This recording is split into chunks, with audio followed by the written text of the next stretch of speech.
반갑습니다. 김준호입니다. 우리 이제 현대사 한번 들어가 보죠.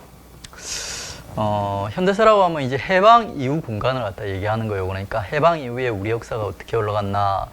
크게 이제 현대사 내용들을 갖다가 나누자면 정말 복잡하게 나눌 수 있거든요. 그러니까 근데 이거를 갖다가 이제 조금 이제 간추릴 거예요. 그러니까 첫 번째 해방 공간이라는 게 하나의 말이에요. 그 다음에 대한민국 정부 수립부터 이승만 정부 있죠. 요까지 해가지고 전부 어떻게 보면 이승만 정부예요. 이승만 정부 전기, 그리고 6.25로 갔다가 지나고 나서 이승만 정부 후기로 이렇게 넘어가는 겁니다. 그러니까 그 다음에 이제 이승만 정부로 갔다가 시민들이 있죠. 혁명을 일으켜서 이승만을 갖다가 쫓아내버리는 거예요. 4.19를 통해서. 그러고 나서 시민들이 정부로 갖다 하나 만드는 거예요. 이 공화국이라고 불리는 있죠. 장면 정부를 갖다 만들게 됩니다. 근데 이 정부가 수명이 되게 짧아요. 1년 정도밖에 안 돼요. 그러니까 1년 정도 후에 있지 않습니까? 박정희가 있지 않습니까? 요 정부를 갖다 무너뜨리고 다시 이제 군사정부, 독재 정치를 갖다 시작하는 거죠. 박정희 통치 기간이 되게 길어요. 거의 한 20년 정도 됩니다. 20년. 박정희 통치, 여기서 요까지를 갖다 묶어가지고 있죠. 박정희 정권입니다. 박정희 정권. 유신체제도 박정희 정부입니다. 요게 이제 20년이에요. 그러니까. 그리고 이제 박정희가 11.6 사태를 통해 가지고 김재규한테 이제 시해당하는 거죠. 그러니까. 그러고 나서 이제 우리 시민들은 이제 드디어 이제 다시 민주주의 시대가 국민이 주인된 시대가 열리나 보다 이랬는데 또 그게 실패하는 거예요. 전두환이라는 박정희가 키웠던 애 있죠. 군부의 똘마니. 얘가 이제 정권을 갖다 잡고 신군부로 갖다 여는 거예요. 그러니까. 요게 또 한 10년 정도 갑니다. 10년 좀 안 되는 거예요. 그러니까. 예. 그리고 이제 전두환 정부가 무너지고 나서 진짜 지금의 어떤 민주주의 체제, 민주화된 사회가 이제 열리게 되는 거예요. 그러니까 이런 식으로 흘러가는데 이것들이 전부 평등하게 이제 시험에 나오고 이런 게 아니에요. 그러니까 시험에 잘 나오는 파트가 있고 절대 안 나오는 파트들이 있습니다. 그러니까 시험에 가장 잘 나오는 파트 중 하나가 바로 이제 요 앞에 해방 공간 3년이요. 해방 이후에 3년 있죠. 요 공간이 제일 중요합니다. 그러니까 시기적으로 보면, 시간으로 보면 되게 짧아요. 3년밖에 안 돼요. 그러니까. 그리고 이 시기는 솔직하게 우리 엄청 부끄러운 시기예요. 그러니까 해방 이후인데도 있죠. 우리 역사의 주도권을 갖다 우리가 지지 못하고 있죠. 북쪽에는 소련이, 남쪽에는 미군들이 그러니까 통치를 하던 시기예요. 미군정기라고도 부릅니다. 미군정기. 그러니까. 근데 이게 왜 중요하고 왜 시험에 자주 나오냐?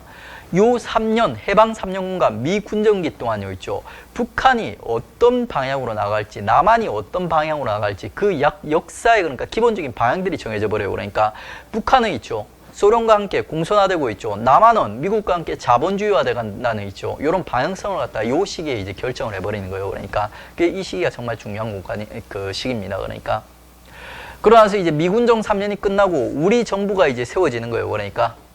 우리 정부의 대통령이 누구냐? 바로 이승만이에요. 그러니까 이승만이 통치했던 시기, 그 시기가 이제 10년이 좀 넘습니다. 그러니까 그 시기를 갖다 우리는 있죠. 전반부와 후반부로 나눕니다. 6.25로 갖다 기준으로 해서. 전반부와 후반부가 뭔가 다르길래 나누겠죠. 많이 달라요. 어떻게 다르냐면 있죠. 전반부에는 아직 이승만이 힘이 별로 없어요.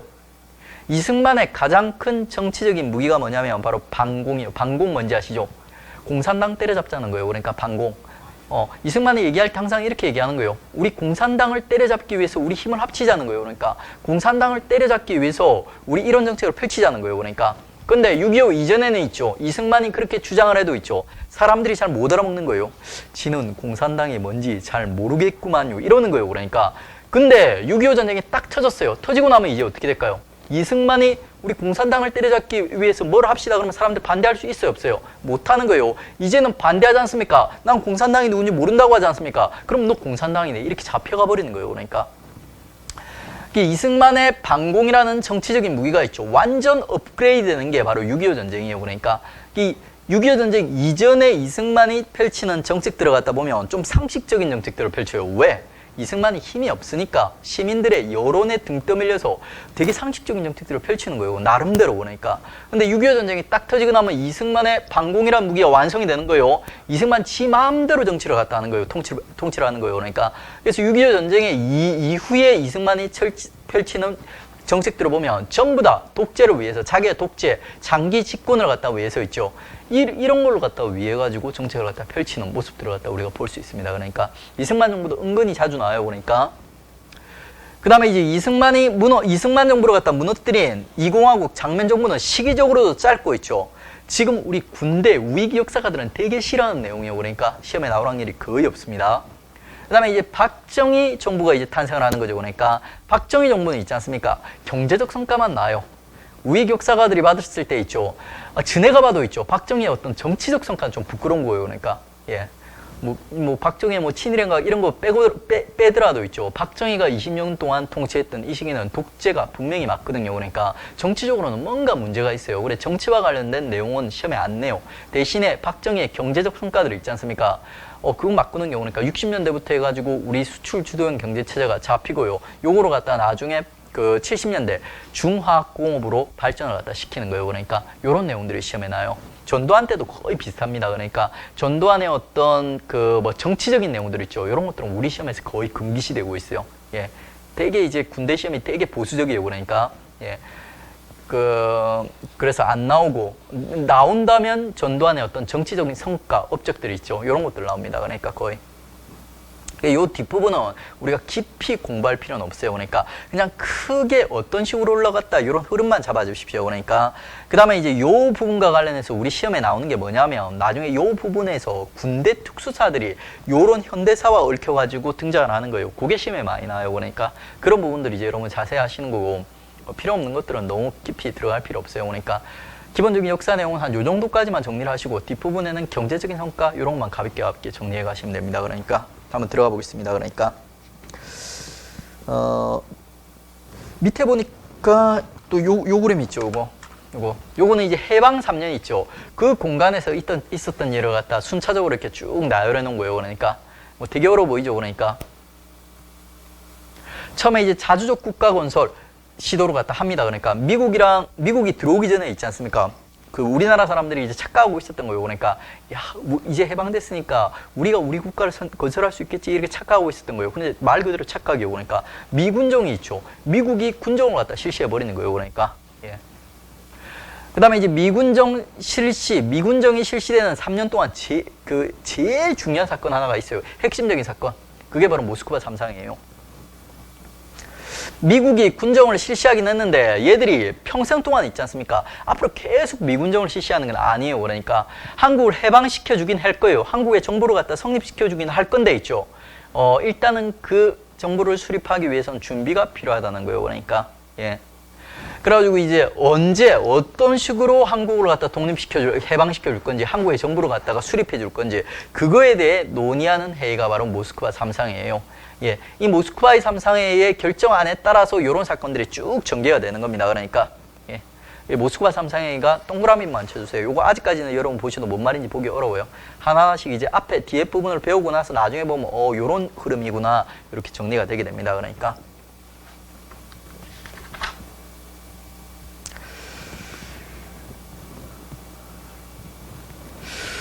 요 부분은 뭐냐면 있죠.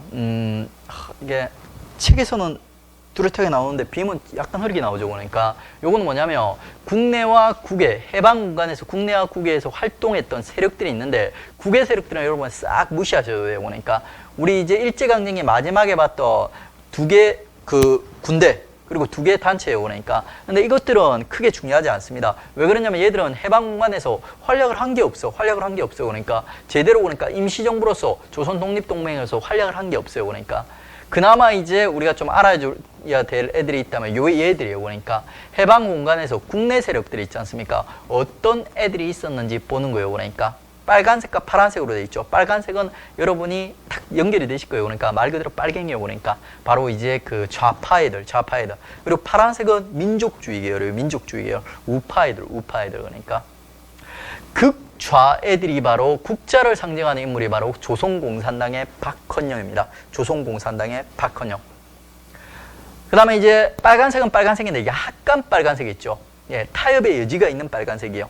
그게 바로 이제 여운형이라는 아주 유명한 인물이 있어요. 그러니까 그 다음에 이제 중도파, 중도는 중도인데 있죠. 우파 애들이 약간 파란색 애들, 김규식이라든지 안재홍 이런 인물들이 있습니다. 그 다음에 이제 우파 애들이 있어요. 우파 애들. 김구, 이승만, 한민당이 있는데 우파애들은 보면 정말 다양한 세력들이 모여 있어요. 우파는 우파인데 완전 애들 성격이 달라요. 왜 그러냐면 있죠. 우리 우파 좌파를 정하는 기준이 뭐였냐면 좌파 있지 않습니까? 조선공산당이랑 안 친한 순으로 정한 거예요. 그러니까 조선공산당이랑 약간 거리가 있다, 좀 더 거리가 있다, 완전 거리가 있다 이렇게 정한 거예요. 그러니까 그래서 우파에는 보면 김구, 이승만, 한민당이 있는데 얘들이 또 성격이 다 달라요. 그러니까 김구랑 이승만도 다르고 있죠. 또 한민당이 또 성격이 달라요. 그러니까 김구는 여러분 다 아시죠? 그러니까 그 다음에 이승만이라는 인물까지도 아실 거예요. 그러니까 한민당은 뭐냐면 요건 일제강점기 때 있지 않습니까? 산업가, 지주계층들이 당을 갖다 만든 거예요. 일제강점기 때 산업가, 지주계층이면 대충 일본이랑 친했을까요? 안 친했을까요? 당연히 친하죠. 거의 친일파 계열로 보시면 되는 겁니다. 예, 요런 애들이 있어요. 그러니까 친일파 계열도 그 공산당 애들 되게 싫어하는 거예요. 그러니까 얘들 자본가 계층이니까. 예, 그래서 이제 얘들도 좀 한 끝으로 이제 몰려 있는 겁니다. 그러니까 이런 애들이 이제 해방 공간에서 활동을 하는 거예요. 그러니까 자, 그러면 이제 그 첫 번째 해방 이후에 첫 번째 사건이 바로 자주적 국가 건설 시도예요. 근데 이건 잘 안 됐다고 했죠. 그러니까 하지만 이 단체 이름 정도는 알아주세요. 조선건국준비위원회, 별명은 건준위입니다. 건준위. 해방되자마자 바로 단체가 만들어졌던 거예요. 그러니까 여운형, 안재홍 같은 애 있죠. 중도 좌파와 중도 우파가 모여서 만든 거예요. 중도 좌파와 중도 우파가 모이면 있죠. 얘들을 갖다 플러스하면 이 단체의 전체적인 색깔은 무슨 색깔일까요? 바로 중도파입니다. 중도파. 중도파 애들이 단체를 갖다 만든 거예요. 그러니까 그래가지고 나름대로 초반에는 얘들이 있죠. 주도권을 잡는 듯 했어요. 그러니까 왜 그러냐면 총독부에서 있죠. 총독부, 일제 총독부 애들이 조선에서 빠지면서 있죠. 얘들을 갖다 인정을 해준 거예요. 얘들한테 치안권과 행정권을 갖다 주면서 있죠. 줬던 거예요. 그러니까 치안권, 행정권을 주는 대가로 있지 않습니까? 조선에 있는 일본인들이 안전하게 빠져나갈 수 있게 너네가 도와달라고 트레이드가 됐던 거예요. 그러니까 나름대로 얘들이 주도권을 잡는 듯 했어요. 근데 문제는 뭐냐면 미군 애들이 들어왔는데 미군 애들이 얘들을 갖다가 모른 척 하더라는 거예요. 그러니까 인정을 안 해주더라는 거예요. 그러니까 예. 그러면서 얘들 쪽에서는 뭔가 불안하죠. 그러니까 진짜 칼자루는 미국 애들이 지었는데 얘들이 우리 인정 안 해주면 우리 어떻게 되는 거냐는 거예요. 그러니까 예. 그래서 얘들이 있죠. 좀 무리수를 뜹니다. 미국 애들이 내려갔다 무시하니까 있죠. 조선인민공화국을 갖다 선포해버려요. 무슨 말이냐? 국가를 갖다 선포해버린 거예요. 국가를 갖다. 그러니까 야, 쟤들이 우리가 국가를 선포해버리면 그렇게 하면 쟤들이 우리를 갖다 무시하지 못하겠지 하면서 너무 과감한 선택을 했다 했던 거예요. 그랬더니 미국 반은 어떨까요? 그러니까 지금까지 무시했었죠. 이제는 개무시. 완전 무시해버리는 거예요. 그러니까 예. 그러면서 이제 미국이 미군정을 만들어버리는 거예요. 그러니까 미군정. 준해가 군사정부를 만들어 준해가 직접 통치해버리는 거예요. 그러니까 이 미군정이 했던 통치가 이런 것들이에요. 크게 중요하지는 않습니다. 가볍게 보세요. 미군정 때 있었던 중요한 일이 바로 38선 분할. 우리 지금 북한과 우리나라 사이에 선이 하나 꺼져 있죠. DMZ 있는지요. 그거 38선, 정확하게 얘기하면 그 38선 아니에요. 그러니까 그거는 휴전선입니다. 예. 정전협정에 따라서 꺼진 휴전선 혹은 정전선이라고 부르는 거예요. 휴전선. 예. 38선은 뭐냐면 그 전쟁 일어나기 전에 있지 않습니까? 미국과 소련이 서로 그 선을 그은 거예요. 그러니까 그 일제 강점 하에 있던 우리나라가 갖다가 북쪽에 소련군이 남아있어 그 다음에 남쪽에 미군이 들어와 가지고 일본 정부를 갖다 일본을 갖다 해체시킨 거예요. 그러니까 일본을 쫓아낸 거예요. 그러니까 그런데 이 상황에서 있지 않습니까? 미국과 원래 소련 사이에 뚜렷한 경기가 없었던 거예요. 그러니까 그리고 이 과정에서 있지 않습니까? 요걸 먼저 얘기를 해야 되겠네요. 그 해방 당시에 있지 않습니까? 한반도에는 있죠. 빨간색이 강했을까요? 파란색이 강했을까요? 빨간색의 영향이 강했을까요? 파란색의 영향이 강했을까요? 사회주의가 영향이 강했을까? 아니면 자본주의가 영향이 강했을까? 빨간색의 영향이 훨씬 더 강했습니다. 그러니까 일제강점기 때부터 해서 사회주의는 지하 조직으로서 나름대로 이제 활동을 하고 있었어요. 그리고 그 조직 기반을 갖다 바탕으로서 해방 이후에 사회주의가 되게 세력이 강한 상황이었어요. 예, 그 상황에서 소련 애들이 내려오고 미국 애들이 올라온 거예요. 그러니까 소련 애들은 보니까 이 색깔이 너무 마음에 들어요. 빨간색이 마음에 들어요. 그래서 얘들은 있지 않습니까? 아, 그냥 조선 사람들은 맡겨줘도 괜찮을 것 같다는 거예요. 그러니까 이런 반응을 보이는 거고, 미국 애들은 보니까 색깔이 빨개, 얘들 위험하다는 거예요. 그러니까 그랬기 때문에 미국 애들은 있지 않습니까? 미국 애들은 지네들이 직접 통치를 하려고 했던 거예요. 그러니까 그리고 이제 요 둘이가 이제 같이 공존하는 상황에서 소련군이 들어온 상황에서, 그리고 소련군은 이러거든요. 그러니까 빨간색 마음에 든다는 거예요. 그러니까 너네 알아서 해라, 자치를 갖다 할 수 있는 권한을 주는 거예요. 그러니까 그러다 보니까 북한 주민들 열광하는 거예요. 그러니까 북한에서부터 빨간색 물길이 남한으로 쫙쫙쫙 퍼져오는 거예요. 그러니까 미국 불안한 거죠. 그래서 미국 장교가 있지 않습니까? 북한군 장교한테 건의를 했던 거예요. 그러니까 야, 우리 이러지 말고 선 하나 그어 놓자는 거예요. 우리 경계지역 하나 만들어 놓자는 거예요. 그래 놓고 우리는 그쪽 안 넘고 너네도 우리 안 넘고 이렇게 경계 하나 만들어 놓자고, 이렇게 경계 선을 갖다 하나 그쳐 건의를 한 거예요. 그러니까 그러면서 그어진 게 바로 38선이에요.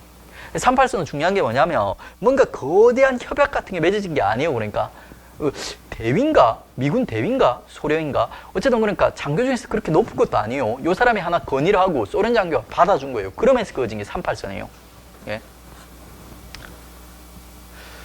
그 다음에 이제 미 군정이 설치돼서 이제 미국이 통치를 했던 겁니다. 직접 통치를 했습니다.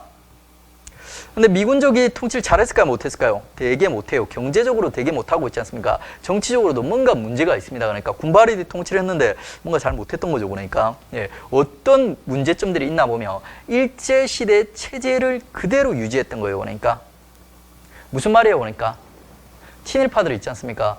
그대로 살려두고 걔들한테 권력을 갖다 준 거예요. 그러니까 그리고 이제 한민당, 한국민주당 계열들 있죠. 얘들 친일파 계열이라고 했죠. 그러니까 얘들을 지원을 해주는 거예요. 그러니까 그러면서 이제 우리나라 친일파 청산이 무산되게 되는 이런 결과를 갖다 낳게 됩니다. 동시에 얘들은 빨간색 애들을 싫어하죠. 좌익 세력 탄압하는 이런 모습도 보여주는 거예요. 그러니까 좌익을 탄압하기 위해서 우리나라 친일파들을 갖다 그대로 살려주는 거예요. 그러니까 이게 이제 미군정의 그러니까 가장 큰, 어떻게 보면 우리한테 보면 이제 제일 큰 실수도 되죠.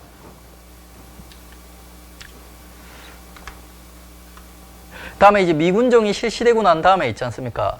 미국이 그러니까 했던 얘기가 있어요. 광복 이전에 있지 않습니까? 이미 미국은 조선을 갖다가 적당한 시기에 독립을 갖다 시켜주겠다, 이런 약속을 갖다 했던 거예요. 그러니까 그 약속을 갖다 실현하기 위해서 미국이 모스크바 3국 외상 회의라는 걸 열게 되는 거예요. 그러니까 그리고 이 모스크바 3국 외상회의에서 결정된 내용들을 갖다 진행하는 과정에서 나중에 1차, 2차 미소 공동위원회 이런 게 열리게 됩니다. 그러니까 요것들 간의 순서가 시험에 나옵니다. 그러니까 뭐 순서부터 우리 이제 그 내용들 가볍게 확인하고 그 다음에 이제 순서 정리하고 요게 제일 기본적인 뼈대예요. 그러니까 먼저 이제 모스크바 3국 외상, 그 3국 외상회의 이전에 있었던 세계 국제회의 우리 정리하겠습니다. 첫 번째 제일 중요한 게 카이로 회담입니다. 카이로 회담. 카이로 회담은 중요한 이유가 뭐냐면 있죠. 연도 이런 거보다 미영중 이런 거보다 카이로 회담의 핵심적인 내용이 중요해요. 그러니까 카이로 회담의 핵심적인 내용은 바로 한국의 독립을 갖다 최초로 약속한 거예요. 그러니까 최초로 약속한 그 회담. 적당한 시기에 영어로 in due course 해가지고 한국을 갖다가 독립시키겠다 이렇게 약속을 했던 거예요. 그러니까 그 다음에 얄타 회담이라는 게 있는데 요거는 있죠. 조금 내용이 달라요. 요거는 그러니까 소련의 대일전 참전이 결정된 회의입니다. 소련의 대일전 참전이 결정된 회의입니다. 그러니까 원래는 소련이 일본과의 전쟁에는 참전 안 했거든요. 그러니까 근데 이 해방 직전에 있지 않습니까? 소련이 대일전, 일본과의 전쟁에 참전하기로 결정을 한 거예요. 그러니까 저것 때문에 남북이 분단이 된 거죠. 소련이 참전 안 했으면 그냥 미국에 의해서 해방이 됐으면 이런 일이 없었을 텐데. 얄타 회담. 그 다음에 포츠담 회담도 중요도가 좀 떨어져요. 얘는 특별한 내용이 있는 게 아니라 한국의 독립을 갖다가 최초 보장한 게 카이로 회담이죠. 카이로 회담의 내용을 갖다 재확인했을 뿐이에요. 그러니까 그게 제일 중요한 건 요거. 그 다음에 이런 약속들에 의해서 모스크바 3국 외상회의가 열립니다. 그러니까 요 안에 이제 중요한 내용이 3개가 있거든요. 그 3개의 내용이 이런 거예요. 그러니까 첫 번째가 미소공동위원회를 갖다 설치한다. 그 다음에 미소공동위원회와 한국의 제반 단체들이 협의를 해가지고 있죠. 임시정부를 만든다. 그 다음에 세 번째가 뭐냐면 임시정부가 있죠. 미소가 있죠. 협의를 해가지고 있죠. 협의를 해가지고 신탁 통치를 갖다가 5년 동안 한다는 거예요. 최대 5년 동안 한다. 예. 요런 내용들이 그 모스크바 3국 회상회의 핵심적인 내용이에요. 그러니까 모스크바 3상회의가 열리고 그 내용을 갖다 실현해 가는 과정에서 이런저런 일들이 일어나는 겁니다. 그 내용들을 갖다 우리 하나하나 살펴보겠습니다. 근데 살펴보기 전에 먼저 얘들 순서를 갖다 기억을 해야 돼요. 암기하는 방식은 이런 식으로 하시면 돼요. 그러니까 되게 이제 성격이 나쁜 엄마가 있는 거예요. 예, 걔가 이제 애를 갖다 맨날 괴롭히는 겁니다. 애가 이제 불만을 토로하는 거예요. 먼저 이제 감탄사를 내뱉는 겁니다. 얄자가 좀 변해요. 아프나는 거죠. 그러니까 어미 못자는 아시죠? 여러분 한자 아무리 못해도 엄마 보고 뭐, 아빠 보고 불하는 건 아시죠? 엄마 미워. 가포 엄마 미워. 아포까지가 그 광복 이전의 국제담입니다. 그 다음에 엄마 미워가 강복 이후입니다.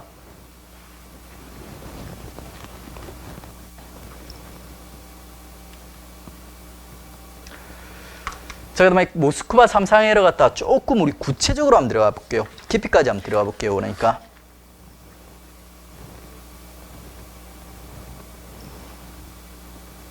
모스크바 3상회의의 주인공은 있죠. 미, 영, 소 3명이 3국의 외무장관이 참여했는데 솔직히 영국은 이제 가라앉고 있어요. 그러니까 왜 그러냐면 2차 세계대전에서 영국이 전쟁터가 되거든요. 영국은 이제 가라앉고 있고 미국과 소련이라는 세계 양대 강국이 있지 않습니까? 이 강국들 간의 회의예요. 그러니까 여기서 이제 칼자루를 진 사람은 미국과 소련이에요. 얘들이 조선에 대해서 두 가지 방향을 갖다 제시를 하는 거예요. 둘 다 있죠. 자기한테 유리하게 제시하는 거예요. 그러니까 소련이 조선에 원하는 거는 뭘까요? 한국에 원하는 거는? 한국이라는 나라 있지 않습니까? 소련과 색깔이 비슷하고 소련과 친한 정부가 들어서는 걸 바라는 거예요. 그러니까 그리고 미국은 바라는 거 볼까요? 미국도 바라는 건 똑같아요. 그러니까 한국이라는 나라 있지 않습니까? 미국과 색깔이 비슷하고 있죠. 미국과 친한 정부가 들어서는 거예요. 그러니까 근데 이런 상황에서 소련은 이렇게 주장하는 거예요. 즉각적으로 독립시키자. 와, 어떻게 보니까 소련 애들이 훨씬 더 착한 것 같죠. 근데 이게 단순히 착한 게 아니에요. 그러니까 왜 그러냐면 당시 한반도의 색깔이 무슨 색이라고 했어요? 빨간색이죠. 그러다 보니까 즉각 독립을 시켜도 소련이 봤을 때는 있죠. 전에랑 비슷한 빨간색 정부가 나온다는 거예요. 그러니까 그래서 얘들은 이렇게 주장하는 거고 미국은 이렇게 주장하는 거예요. 신탁 통치. 신탁 통치는 전해가 그러니까 대신 통치를 하는 거예요. 대신 통치. 예. 그러니까 지금 즉각 독립시켰다가 나온 빨간색 정부가 나오는데 이게 미국에서는 마음에 안 든다는 거예요. 일단 얘들 있죠. 색깔 좀 바꿔놓고 있죠. 그 다음에 독립시키겠다는 거예요. 그러니까 미국의 입장. 요 두 개가 타협을 이룬 게 바로 모스크바 3국 외상 회의입니다. 그 합의안이에요. 그러니까 보시면 이제 3국 외상 그 회의의 합의안의 핵심적인 세 개 내용이 이거예요. 그러니까 미소공동위원회 설치, 임시정부의 수립, 그 다음에 임시정부와 협의해서 최고 5년간 4개국이 신탁 통치한다. 이런 내용이에요. 그러니까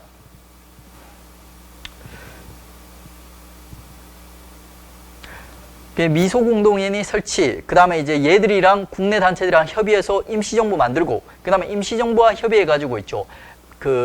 그러니까 최고 5년 동안 있죠. 신탁 통치를 갖다 거친 다음에 독립을 갖다 시켜주겠다. 이런 식으로 이제 결정을 갖다 낸 게 모스크바 3상회의예요. 요 하나하나 다 중요합니다. 여러분 잘 정리를 해주세요. 실제 모스크바 3상회의 합의안에 1항에 보면 2가 먼저 올라가 있어요.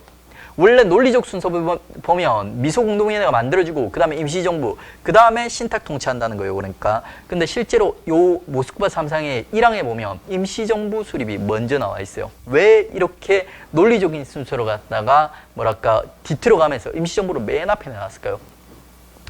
한국 사람들 기분 좋으라고 그랬던 거예요. 그러니까 예, 지금까지 계속 35년 동안 일제강점기 알아 있었죠. 그러니까 예, 그래 너네한테 그러다 보니까 있죠. 한국 사람 기분 좋으라고 있죠. 임시정부로 갖다 맨 앞으로 빼놓은 거예요. 그러니까. 근데 실제적으로 논리적인 순서로 보시면 미소공동위원회 설치가 먼저예요. 그러니까 미소공동위원회와 한국의 제야단체들이 협의를 해서 임시정부가 탄생을 하는 겁니다. 그러니까. 근데 얘들이 나름대로 있지 않습니까? 한국 사람 기분 좋으라고 요거를 갖다 맨 앞에 빼놓긴 했어요. 근데 그럼에도 불구하고 있죠. 한국 사람들은 되게 기분 나빠했어요. 그러니까.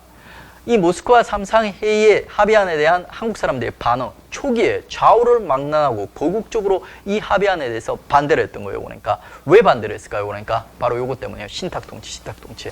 이 신탁통치라는 단어가 있지 않습니까? 우리가 한번 들어본 적이 있었던 단어예요. 그러니까 언제 우리가 들어봤냐면 일제가 있지 않습니까? 식민통치를 갖다 시작할 때 썼던 단어가 바로 신탁통치예요. 그러니까 우리가 너네 대신 관리해 줄게 이러면서 신탁통치라는 단어를 썼던 거예요. 그랬더니 우리 민중들 그때가 이제 기억이 떠오른 거예요. 그러니까 신탁통치, 아니 이제는 미국과 소련에 의해 가지고 식민지 지배하려나 보다 이런 생각을 했던 거예요. 그게 민중들이 그러니까 전부 대대적으로 반발하는 거예요. 거기다가 여기에 불을 갖다 지른 신문사가 하나 있어요. 그게 바로 이제 동아일보예요. 동아일보. 원래 합의안에 보면 임시정부도 있고 미소공동회 설치도 있고 그 다음에 협의를 해가지고 최고 5년간만 신탁통치를 갖다 하는 거예요. 그러니까 근데 동아일보가 있지 않습니까? 다른 것들 다 지워버리고 요 단어만 딱 적어놓은 거예요. 그러니까 미국과 소련에 의해서 신탁통치를 하기로 결정하였습니다. 요 단어만 갖다 넣어버린 거예요. 그러니까 그러면서 있죠. 우리 이제 좌우할 것 없이 거국적 모스크바 삼상회에 대한 반대 운동이 일어났던 겁니다. 그러니까. 근데 시간 좀 지나고 나면 요 원문의 내용이 알려졌겠죠. 사람들 알게 됐겠죠. 그러니까 들어보니까 나름대로 괜찮다는 거예요. 그러니까 아니 신탁통치를 하긴 할 때 최고 5년이에요. 잘하기만 하면 더 짧아질 수도 있는 거예요. 그러니까 그러다 보니까 나름대로 괜찮더라는 거예요. 그러니까 그래가지고 사람들이 이제 일부는 의견을 바꿔요. 일부 의견을 갖다 바꾸고 상식적으로 대응했던 애들이 누구냐면 바로 좌익이에요. 좌익. 얘들은 들어보니까 괜찮더라는 거예요. 그러니까 우리가 이제 한 5년 정도만 참으면 있죠. 우리 정부를 갖다 수립해 준다는 거예요. 그러니까 그래가지고 이제 좌익 쪽은 있지 않습니까? 신탁통치에 대한 총체적 지지로 입장을 갖다 바꾸게 돼요. 그러니까 그런데 우익은 있죠. 끝까지 반탁 모스크바 삼상회의 내용을 갖다 반대하는 거예요. 그러니까 우익의 김구, 이승만, 한민당은 우리 상식적으로 본다면 이 내용이 나름대로는 괜찮은 내용이에요. 그렇기 때문에 원래는 찬성을 하는 게 맞아요. 근데 얘들은 끝까지 반대를 했거든요. 그러니까 근데 왜 그랬나? 여러분 궁금하지 않으세요? 실제로 시험에서는 왜 그랬나는 안 나옵니다. 그러니까 시험에서는 있죠. 초기에는 전부 반대하다가 좌익은 나중에 찬성하는 쪽으로 의견을 바꿨다. 우익은 끝까지 반대했다. 요게 시험에 나와요. 그러니까. 근데 왜 반대했나 궁금하시죠? 그러니까. 실제로 반대했던 이유가 있지 않습니까? 우익 쪽이 인기를 갖다 끌기 위한 거예요. 그러니까 정치적 어떤 그 지지도를 갖다 확보하기 위해서 요 당시에 우리나라에서 그러니까 한반도 남쪽에서 제일 인기 좋았던 정당이 뭘까요? 그러니까 가장 세력이 강했던 정당 바로 조선공산당이에요. 좌익 쪽이에요. 그러니까 그러다 보니까 우익은 있죠. 이 사건을 통해서 이쪽으로 몰려있는 지지도, 국민들의 지지를 갖다가 지네가 일부 당기려고 했던 거예요. 그러니까 어떻게? 우익들은 신탁통치 반대로 계속 반대하면서 얘들이 뭐라고 얘기했냐면 있죠. 좌익 쪽 있지 않습니까? 조선공산당 애들이 있죠. 소련에다 한반도를 갖다 팔아먹으려고 이런 식으로 주장을 한다. 이러면서 이제 그 좌익을 갖다 매도했던 거예요. 그러니까 그러면서 우익 쪽이 나름대로 또 인기를 갖다 끌어가요. 그러니까. 근데 이거는 우리의 반응이죠. 모스크바 삼상회의에 대한 우리의 반응이죠. 그러니까. 근데 실제로 칼자루를 갖다 지네들은 누구예요? 우리예요? 소련과 미국이에요? 당연히 소련과 미국이죠. 그래서 우리가 이렇게 찬성하든 반대하든 상관할 것 없이 있죠. 얘들은 진도를 빼나가는 거예요. 그러니까. 여기에 결정된 대로 있죠. 미소공동위원회를 갖다 설치를 했던 거예요. 그러니까.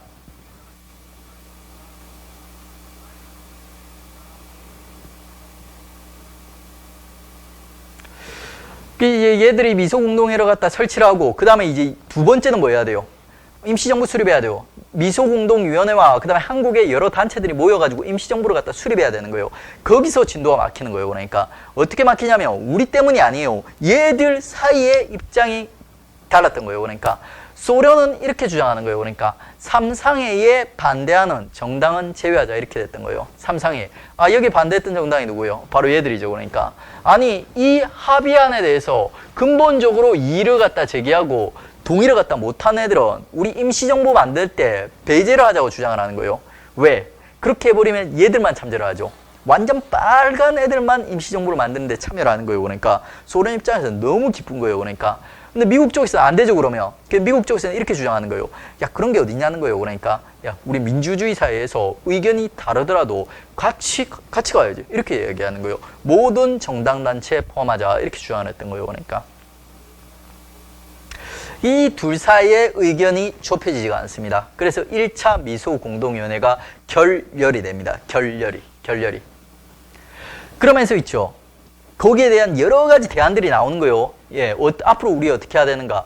그 대안들, 우리 국민들, 우리나라 내에서, 한반도 내에서 여러 가지 대안들이 나오는 겁니다. 그러니까 첫 번째 대안이 바로 요거였어요. 그러니까 이승만의 정업 발언. 이승만이 정업이라는 동네에서 있죠. 얘기를 했던 거예요. 그러니까 되게 과격한 그 얘기를 했어요. 그러니까 어떻게 얘기하냐면 있죠. 남한만의 단독 정부를 수립하자 이런 얘기를 갖다 하게 돼요. 그러니까 남한만의 단독 정부. 미소공동위원회가 결렬된 상태, 분위기가 되게 안 좋은 상태에서 있죠. 미국이 주도권을 잡고 있는 남한 있지 않습니까? 남한에서만 있죠. 단독 정부를 수립하자 이런 얘기를 갖다 해버려 보니까. 예. 이승만의 정업 발언은 되게 위험한 발언이에요. 그러니까 되게 위험한 발언인데 동시에 좀 현실적인 발언이기도 합니다. 그러니까 왜 그랬냐면 이 당시에 북한에는 이미 정부 비슷한 게 만들어져 있었어요.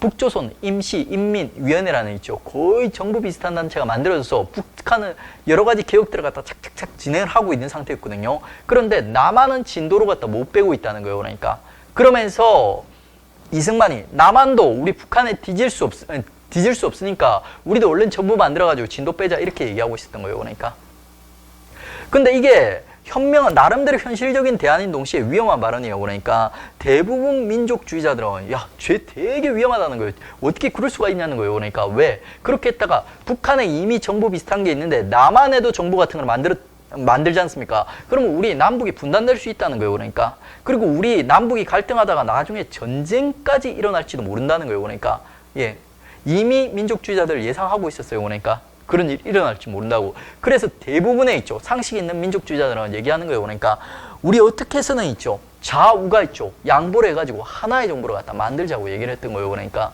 그게 바로 좌우 합작 운동이에요. 두 가지 대안이 나왔습니다. 남한만의 단독 정부 갈라서자는 거예요. 그 다음에 어떻게 해서든 화해를 하자. 좌우 합작. 칼자루를 쥔 사람은 누구예요? 남한에서? 미국이죠. 미국은 누구의 손을 들어줬을까요? 미국은 이승만의 손을 들어주고 싶었을 거예요. 그러니까. 근데 실제로 미국에 있죠. 미국이 손을 들어준 건 바로 좌우합작 운동이에요. 좌우합작 운동. 왜 그랬는지 전 되게 궁금했거든요. 나중에 알겠는데 하지 준장이라는 있죠. 당시에 그러니까 미군정을 갖다 주도했던 미군 준장이 있었는데 이 사람 해고록을 보니까 이렇게 나와 있어요. 그러니까 조선 내에는 다양한 파벌이 있다는 거예요. 남한에. 극좌부터 극우까지 있다는 거예요. 근데 이 당시 가장 인기가 좋은 게 극좌인 조선공산당이라는 거예요. 그러니까 하지가 정말 하고 싶었던 일은 뭐냐면 있죠. 바로 이거예요. 그러니까 조선공산당을 갖다 견제하는 거예요. 그러니까. 근데 이 상황에서 있지 않습니까? 이승만을 갖다가 만약에 미국이 지지를 해주지 않습니까? 그러면 중도파들 있죠. 요런 애들은 전부 이쪽으로 붙는다는 거예요. 그러니까 얘들이 안 그래도 세력이 강한데 얘들한테 이런 조력자를 갖다 만들어줄 수 있다는 거예요. 하지는 이렇게 선택을 하는 거예요. 내가 만약에 중도파를 갖다 밀어주는 거예요. 그러니까 좌합작 운동을 하는 중도파 애들. 그러면 있죠. 얘들은 여기 분명히 못 낄 거라는 거예요. 그러니까 동시에 여기 버림받은 우파 있지 않습니까? 얘들도 절대로 있죠. 요쪽에 붙을 일은 없다는 거예요. 그러니까 요쪽에. 예. 그러니까 하지준장의 선택은 하지준장이 왜 좌합작 운동을 지지했냐면 바로 조선공산당을 갖다 고립시키기 위해서 이런 선택을 했던 거예요. 그러니까 그래서 이제 좌합작 운동이 시작되게 됩니다. 미국의 지지를 갖다 받으면서. 그러니까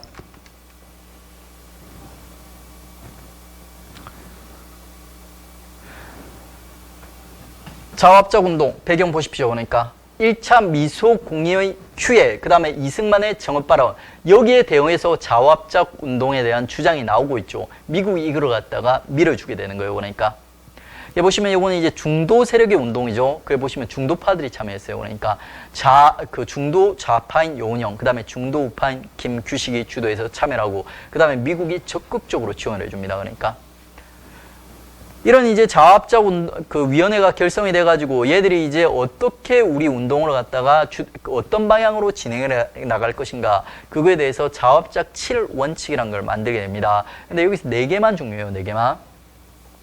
그 내용을 보면 이런 내용이 쭉 나와요. 전반적으로 보면 좌합작 운동은 있죠. 미국이 주장하는 거를 갖다가 받아줄까요? 안 받아줄까요? 미국의 지원을 받죠. 그러다 보니까 그 대가로서 미국을 갖다가 얘들도 적극적으로 지원을 하는 거예요. 미국이 원하는 있죠. 임시정부 수립, 그 다음에 미소공동위원회 재개, 얘들도 같이 추구를 하는 거예요. 그러니까. 그 다음에 이제 3, 4번이 자화합작 운동의 어떻게 보면 이제 제대로 된 특징이라고 볼 수 있어요. 여기서 이제 어떤 내용들을 갖다 얘들이 추구를 했냐면 토지개혁 같은 거 추구해요. 토지개혁. 토지개혁이 북한에서 이미 이루어진 거예요. 그러니까. 그리고 그거에 대해서 북한 주민들이 환호하고 있는 거예요. 열광하고 있는 거예요. 남한 쪽에서는 북한 하는데 왜 우리는 안 하냐 이렇게 주장을 하는 거예요. 그러니까. 그러면서 이제 토지개혁. 근데 이제 보시면 북한의 토지개혁, 그 다음에 자화합작이 주장했던 토지개혁, 그 다음에 나중에 있지 않습니까? 이승만 정부 하에서 우리 농지개혁이라는 토지개혁과 비슷한 개혁이 일어나거든요. 근데 요 세 개가 좀 달라요. 그러니까 다르고 그 차이점이 시험에 나옵니다. 그러니까 북한의 그 다음에 그 자화합작위원회의 그 다음에 이승만 정부의 농지개혁 세 개가 있는데 이게 다른데 어떻게 다른지 우리가 기억할 필요 없어요. 그냥 우리 상식에 의해서 연결할 수가 있습니다. 북한의 토지개혁의 특징은 뭐냐면 북한은 공산주의 사회죠. 그렇기 때문에 있죠. 얘들은 땅을 갖다가 처음에 빼앗을 때 있지 않습니까? 돈을 주고 빼앗을까요? 그냥 무상으로 빼앗을까요? 당연히 공산주의 사회니까 무상몰수예요. 무상몰수. 예. 나중에 가난한 사람들한테 나눠줄 때는 유상으로 나눠줄까요? 무상으로 나눠줄까요? 역시 공산주의 사니까 무상. 예. 그다음에 우리 이승만 정부 때 일어났던 농지개혁을 갖다 또 상식적으로 한번 생각해봐요. 그러니까 얘들은 땅을 갖다 몰수를 할 때 돈을 주고 몰수를 할까요? 아니면 그냥 뺐을까요? 유상으로. 자본주의 사니까. 나중에 나눠줄 때도 역시 유상으로. 자화합작은 중도 세력이죠. 그러다 보니까 얘들은 있죠. 몰수를 할 때는 유상으로, 나누어줄 때는 무상으로 이렇게 중도적인 성격을 갖다 가지고 있어요. 그러니까. 근데 보세요. 토지를 갖다가 몰수할 때는 돈을 주고 땅을 사는 거예요. 그 다음에 나눠줄 때는 무상으로 나눠주는 거예요. 요게 무슨 문제가 있어요? 무슨 문제?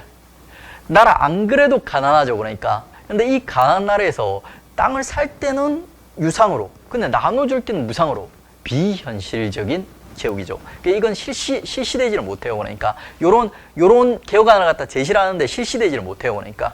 그 다음에 중요 산업의 국유화 이런 내용도 있습니다. 그러니까. 그 다음에 친일파 처리, 우리 어떻게 보면 당면한 가장 큰 숙제죠. 그러니까 이런 것도 얘들이 주장을 합니다. 그러니까. 근데 이 개혁들은 제대로 추진되지가 않아요. 만약에 추진이 되었다면 엄청나게 중요한 역사적인 사건인데 이게 실시가 안 됩니다. 그러니까. 실시가 못 되는 이유가 이 자화합작 운동이 이제 실패로 돌아가는 거예요. 그러니까 이게 실패했던 가장 근본적인 이유는 요거예요. 그러니까 트루먼 독트린은 뭐냐면 있죠. 미국과 소련이 있죠. 완전히 적이 되는 걸 선언하는 그 국제적 선언이에요. 독트린은 선언이거든요. 트루먼이 독트린, 미국 대통령인 트루먼이 선언한 거예요. 그러니까.